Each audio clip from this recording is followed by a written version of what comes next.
हो कि नहीं? लड़ेंगे लड़ेंगे लड़ेंगे लड़ेंगे.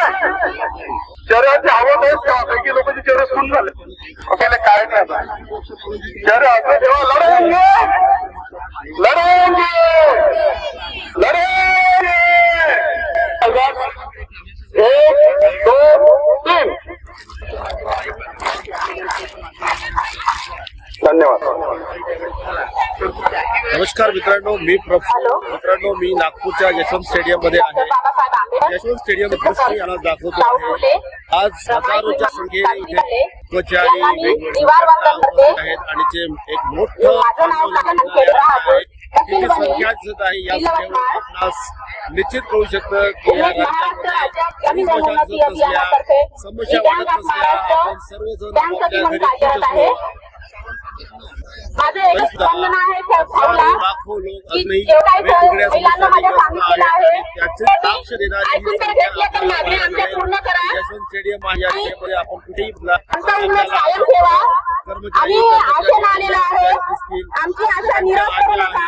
अपेक्षा आहेत. लोक इथे जमलेले आहेत आणि किती संख्या आहे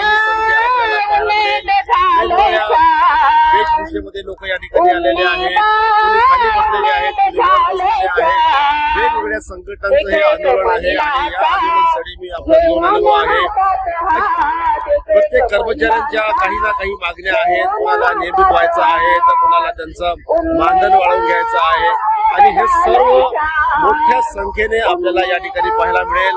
आपण नागपूर शहर पूर्णतः आज गर्दीने भरला आहे. रस्ते जाम झालेले आहेत, रस्ते पॅक झालेले आहेत, रस्ते वळवण्यात आलेले आहेत आणि अशा पद्धतीचं हे आंदोलन आपल्याला पाहायला मिळेल.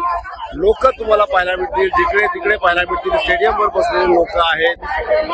समग्र शिक्षा संघर्ष समिती असू द्या किंवा महाराष्ट्र माता एकत्रीकरण समिती नागपूर असू द्या, राज्य सरकारी कर्मचारी मध्यवर्ती संघटना असू द्या किंवा अन्न व जल त्याग आंदोलन असू द्या, घरकुल कंत्राटी कर्मचारी असू द्या, सर्वत्र मोठ्या प्रमाणामध्ये तरुण युवती महिला आलेल्या आहेत आणि या सर्वांचं एकच ध्येय आहे, एकच मागणी आहे की आम्हाला नियमित करा, आम्हाला आमच्या समस्या सोडवा. कुणाला मानधन वाढवायचं आहे तर कुणाला नियमित व्हायचं आहे आणि मोठ्या अपेक्षेने लोक या ठिकाणी आलेले आहेत.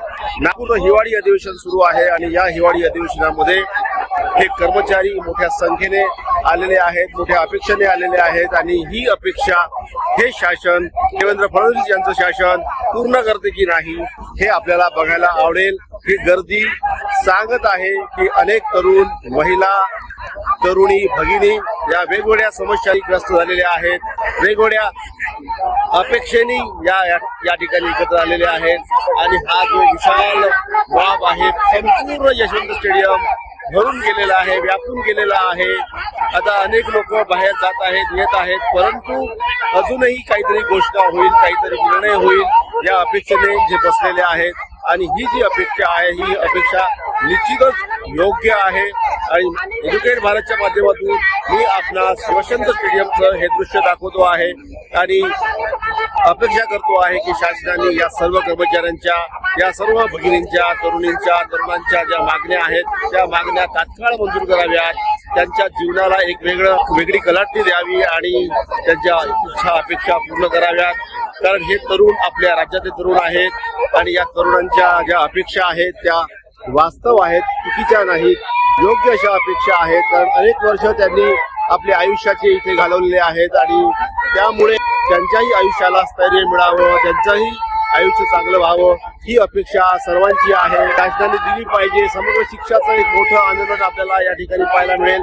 हजारोच्या संख्येने 3 दिवसापासून लोक आंदोलन करत आहेत. रात्रभर इथे थांबत आहेत, रात्रभर इथे शासनाकडे मागणी करत आहेत आणि ही मागणी रिअली वास्तव आहे आणि ही मागणी शासनाने मान्य केली पाहिजे. समग्र शिक्षा अभियानाचे कर्मचारी अन्यायग्रस्त आहेत, कारण त्यांच्यासोबत काम करणारे जवळपास निम्मे बंधू शासकीय सेवेमध्ये कायम झालेले आहेत, त्यांना वेतनश्रेणी लागू झालेली आहे आणि उर्वरित जे कर्मचारी आहेत, जे समग्र शिक्षाचा शिक्षण विभागाचा बॅकबोन आहेत, पाया आहेत, ते कर्मचारी मात्र अजूनही उपेक्षित आहेत आणि या कर्मचाऱ्यांना न्याय मिळावा म्हणून हे कर्मचारी 8 डिसेंबर पासून आंदोलन करायला आलेले आहेत आणि आता बघा काहीतरी मोठी घोषणा होईल अशा पद्धतीची अपेक्षा आपण करूया. यशवंत स्टेडियमवरचं हे दृश्य मी आपल्यास दाखवतो आहे आणि शासनाला माझ्या एज्युकेट भारतच्या माध्यमातून विनंती करतो आहे की या ज्या कर्मचारी आहेत, हे जे तरुण आहेत, तरुणी आहेत, महिला आहेत, भगिनी आहेत, बांधव आहेत, या सर्वांच्या समस्या आपण ऐकून घेतल्या पाहिजेत. कारण आपण जनसेवक आहात, जनतेचे रिप्रेझेंटेटिव्ह आणि रिप्रेझेंटेटिव्ह म्हणून करत असताना हे सरकार जनतेचं आहे, तेव्हा जनतेच्या मागण्या आपण निश्चित पूर्ण कराव्यात अशी माझी या एज्युकेट भारतच्या माध्यमातून शासनाकडे विनंती आहे. मी प्रफुल्ल, पुन्हा भेटू नवीन व्हिडिओसह. तोपर्यंत सर्वांना माझ्या खूप खूप शुभेच्छा. Thank you so much.